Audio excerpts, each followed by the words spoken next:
प्यारे बच्चों नमस्कार। स्वागत है आप सभी का आपके अपने चैनल गोल्डन पाठशाला में। दोस्तों, राष्ट्रीय आय एवं योग्यता आधारित छात्रवृत्ति परीक्षा के लिए हम लोग गणित का मॉडल पेपर हल कर रहे हैं, जिसमें आपका ये पार्ट दूसरा है। पार्ट फर्स्ट में हमने 1 से लेकर के 10 तक के प्रश्नों को हल किया था। आज के वीडियो में 11 से लेकर 20 तक के प्रश्नों को हल कर देंगे, तो आप सभी लोग वीडियो को लास्ट तक ज़रूर देखिएगा। College of teacher education Lucknow द्वारा ये मॉडल पेपर तैयार किया गया है, तो काफ़ी इम्पोर्टेंट प्रश्न इस वीडियो में रखे गए हैं। आप सभी लोग इस मॉडल पेपर के सभी प्रश्न अच्छे से हल कर लीजिए और प्रैक्टिस कर लीजिए। तो आइए बच्चों शुरू करते हैं। 11 नंबर क्वेश्चन जो आपका दिया गया है काफ़ी इम्पोर्टेंट प्रश्न है और कई बार एग्जाम में पूछा भी जा चुका है इसी पर आधारित प्रश्न। तो 11 नंबर प्रश्न कहता है कि 10 सेंटीमीटर त्रिज्या का एक वृत्त है। इस वृत्त की एक जीवा केंद्र से 8 सेंटीमीटर लंबवत दूरी पर है। जीवा की लंबाई ज्ञात कीजिए। तो यहाँ पर देखो, एक वृत्त मान लो कि दिया गया है। आप लोग पहले तो कॉपी और कलम लेकर बैठें, क्वेश्चन को पहले हल करें, उसके बाद इसका हल देखिए आप। तो एक जीवा दी गई है। जीवा यहाँ पर कितनी है, जीवा की लंबाई ज्ञात करनी है। कह रहा है कि ये केंद्र से जो है कितनी दूरी पर है, 8 सेंटीमीटर की दूरी पर है। तो यहाँ पर 8 सेंटीमीटर है केंद्र से दूरी, और कह रहा है कि त्रिज्या जो है वो 10 सेंटीमीटर की। त्रिज्या आप चाहे जहाँ बना दो बराबर होती है, तो यहाँ से हम त्रिज्या बना रहे हैं ऐसे। तो ये कितनी है, 10 सेंटीमीटर है। अब कह रहा है कि आपको ज्ञात करना है जीवा की लंबाई। तो जीवा की लंबाई कैसे ज्ञात करेंगे, देखो भैया, ये आपकी मान लेते हैं, ये आप समकोण त्रिभुज आपका ये बन गया। समकोण त्रिभुज में एक फार्मूला लगता है, कर्ण स्क्वायर बराबर लंब स्क्वायर प्लस आधार स्क्वायर। तो कर्ण दिया गया है 8 सेंटीमीटर, ये आपका लंब है दिया गया है। ये आप x यहाँ पर मान लीजिए, ठीक। इसके अनुसार आप जो है x का मान ज्ञात कर लीजिए, तब आपका जीवा पूरी मालूम हो जाएगा। x का दो गुना कर दीजिएगा और आपका जो है पूरी जीवा मालूम हो जाएगी। तो यहाँ पर देखो 10 कर्ण है, तो सूत्र होता है कर्ण स्क्वायर बराबर लंब स्क्वायर प्लस आधार स्क्वायर। तो अगर हम आधार ये माने, तो आधार स्क्वायर अगर हम ज्ञात करें तो ये हो जाएगा बच्चों x स्क्वायर बराबर 10 का स्क्वायर और -8 का स्क्वायर, ठीक। ये हो जाता है आधार स्क्वायर बराबर कर्ण स्क्वायर माइनस लंब स्क्वायर। उसी सूत्र से आपका बन जाता है। तो 10 आपका हो जाएगा, -8 × 64। तो 100 में से 64 घटाएंगे तो कितना बचेगा, ये बचेगा आपका 36।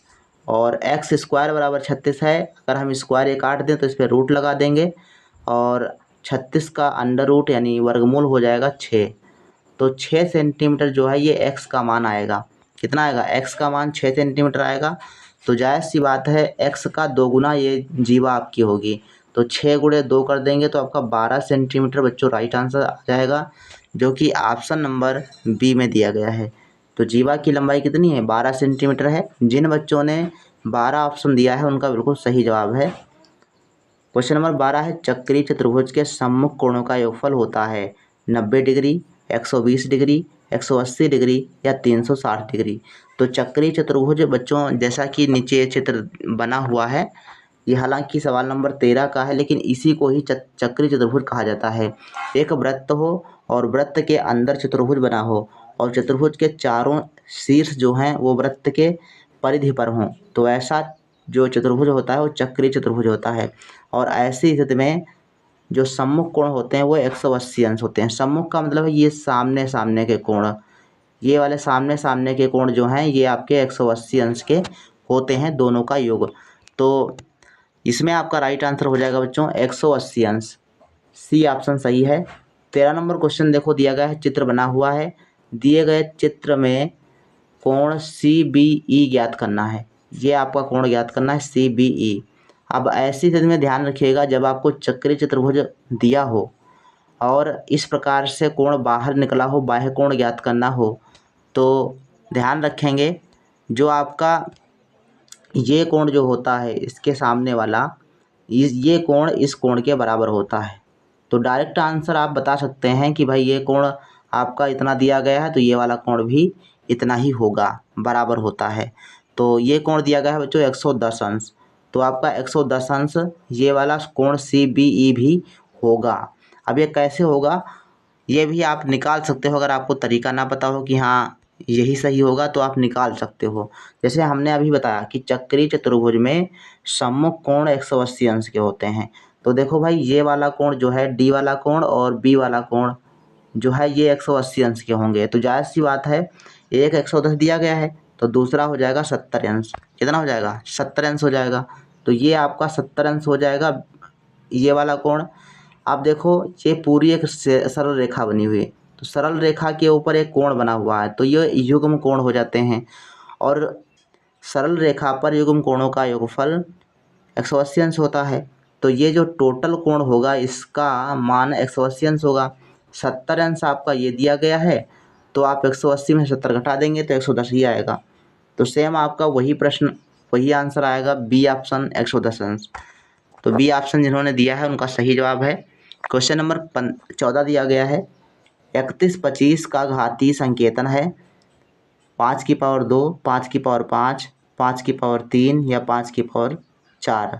तो 3125 का घातीय संकेतन जानने के लिए हमको पहले 3125 के गुणनखंड करने होंगे। तो 3125 के गुणनखंड आप कर लीजिए पहले। देखो 5 से अगर इसको काटेंगे तो 5 छक्का 30, 1 31, 5 दूनी 10 और 5 25। फिर से आप 5 से काटेंगे तो ये हो जाएगा 5 एकम 5 और 5 दूनी 10, 5 25। फिर से आप जो है 5 से काट दीजिए तो 5 दूनी 10, 5 25 और 25 जो हो जाएगा वो 5 से कट जाएगा और 5 तो 5 से कट ही जाता है। तो इस प्रकार से कितने 5 आए? 2 2 4 5। तो हम इसको ले सकते हैं 5 की घात 5। तो 3125 को ले सकते हो 5 की घात 5। तो राइट आंसर आपका हो जाएगा बच्चों बी ऑप्शन। क्वेश्चन नंबर 15 है 44 की घात 0 का मान क्या होगा? अब हमने आपको कई बार बताया है कि किसी भी संख्या की घात अगर 0 हो तो उसका मान 1 हो जाता है। यहाँ पर 44 की घात 0 दी गई है, ठीक, 44 की घात 0 दी गई तो उसका मान कितना होगा? 1 होगा।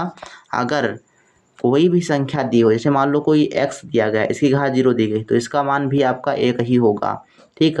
चाहे जितनी बड़ी संख्या दी गई हो, मान लो इतना दिया गया है 7551, इसकी घात 0 लगी है तो इसका मान भी 1 ही होगा, ठीक। कहने का तात्पर्य ये है कि 0 अगर घात है तो उसका मान 1 होगा।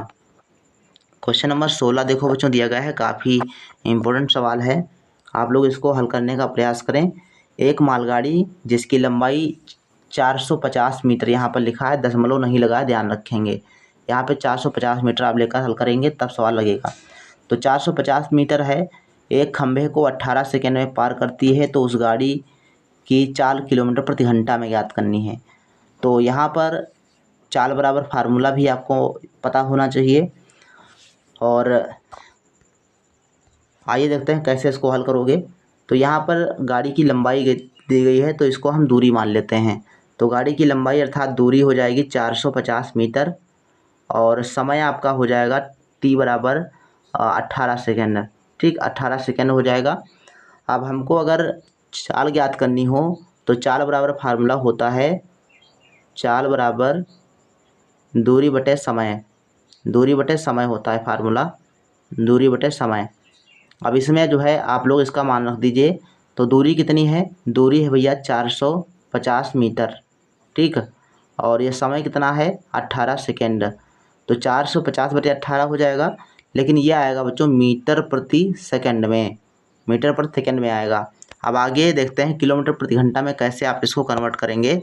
तो देखो 450 बटे 18 है, ये आपका मीटर प्रति सेकेंड है।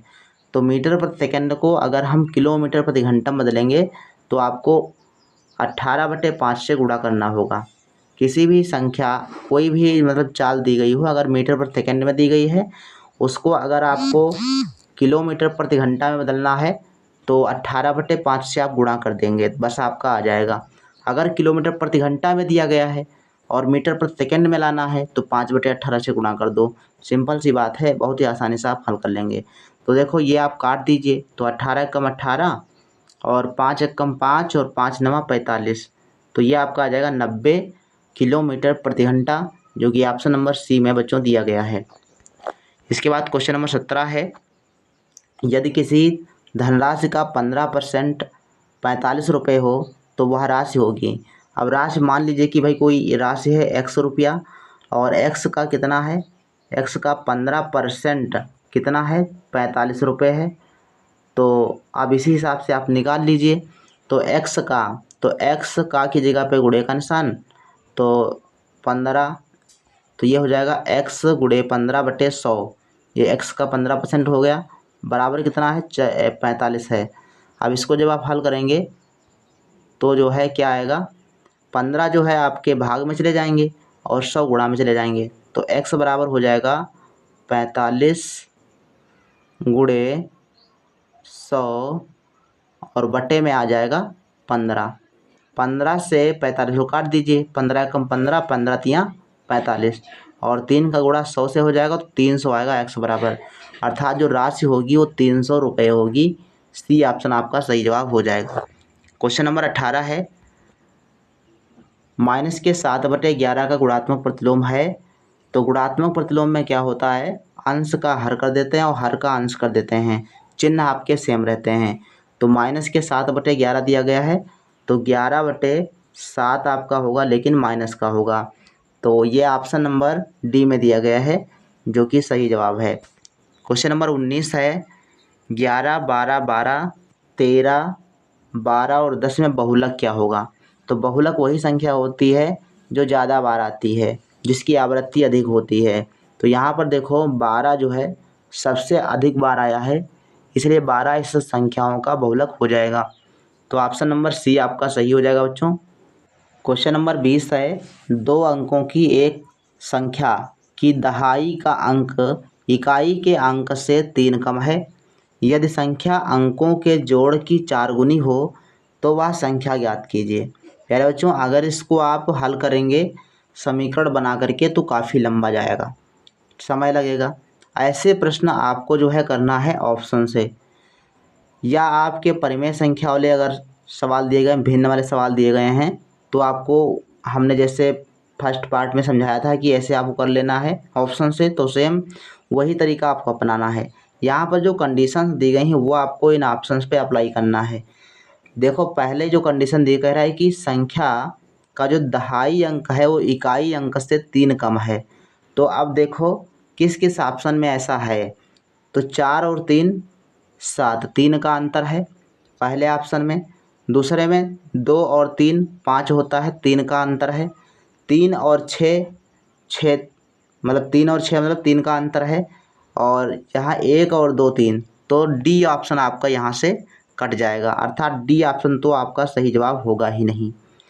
अब जो है ऑप्शन नंबर ये जो है पहली कंडीशन के अनुसार जो है ये तीनों ऑप्शन आपके सही हो रहे हैं, लेकिन दूसरी कंडीशन आप अप्लाई कर लीजिए। कह रहा है कि यदि इस अंकों के जोड़ की 4 गुनी हो संख्या, ठीक, संख्या क्या है, अंकों के जोड़ की 4 गुनी, तो अंकों का जोड़ करके 4 गुना कर दीजिए, अगर वही आ रहा है तो आपका सही हो जाएगा। तो 47 में करते हैं तो 7 और 4 कितना हो जाएगा 11, 11 का 4 गुना करोगे तो आएगा आपका 11 चौक 44, 44 तो लिखा नहीं है, लिखा 47 है। तो ऑप्शन नंबर ए आपका नहीं होगा जवाब, ठीक। इसके बाद जो है 25 को हल करो, तो 25 में क्या होगा भाई, पहला ऑप्शन कट गया, 5 और 2 कितना हुआ 7, 7 का 4 से गुणा करोगे 7 चौकू 28 आएगा, लिखा कितना है 25, तो इसका मतलब ये भी ऑप्शन नहीं होगा। तो 3 ऑप्शन कट गए, चौथा ऑप्शन आप हल करो या ना हल करो, आपका राइट आंसर बच्चों सी ऑप्शन हो जाएगा। चेक कर लेते हैं, 3 और 6 कितना हुआ 9, और 9 का 4 से गुणा करेंगे तो आ जाएगा 36, 9 चौक 36, जो कि 36 लिखा हुआ है। तो राइट आंसर आपका सी ऑप्शन बच्चों हो जाएगा। तो ऐसा जो है समझाने में थोड़ा टाइम लगता है, लेकिन आप जब अपने आप से प्रैक्टिस करेंगे तो आसानी से आप बहुत जल्दी कर पाएंगे। तो आज की वीडियो में इतना ही। आप सभी के टोटल पहले पार्ट दूसरे पार्ट से मिला करके कितने क्वेश्चन सही हुए हैं 20 में से, आप सभी लोग कमेंट सेक्शन में ज़रूर लिखिएगा। साथ में अपने दोस्तों के साथ और सभी ग्रुपों में वीडियो को शेयर कर दीजिए। मिलते हैं फिर नेक्स्ट वीडियो में, तब तक के लिए धन्यवाद। जय हिंद, वंदे मातरम।